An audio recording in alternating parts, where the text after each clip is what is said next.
তুমি কম্পিউটার বা মোবাইলের স্ক্রিনের দিকে ঘন্টার পর ঘন্টা তাকিয়ে থাকার কারণে যদি চশমা পড়তে শুরু করে থাকো, তবে আজকের এই কথাগুলো তোমার জন্য খুবই গুরুত্বপূর্ণ। আমরা অনেকেই মনে করি একবার দৃষ্টিশক্তি কমতে শুরু করলে বা চশমা ধরা পড়লে তা আর কখনো ঠিক করা সম্ভব নয়। কিন্তু সঠিক যত্ন এবং জীবনযাত্রার কিছু সাধারণ পরিবর্তন আনলে চোখের দৃষ্টিশক্তি আবার আগের জায়গায় ফিরিয়ে আনা এবং চশমার উপর নির্ভরতা একেবারে কমিয়ে ফেলা সম্ভব।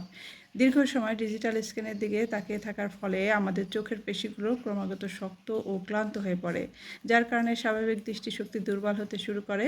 তবে চোখের কিছু নির্দিষ্ট ব্যায়াম, সঠিক পুষ্টিকর খাবার, কাজের মাধ্যমে পর্যাপ্ত বিরতি নেওয়া এবং চোখকে প্রয়োজনীয় বিশ্রাম দেওয়ার মাধ্যমে এই ক্লান্তি দূর করা যায়।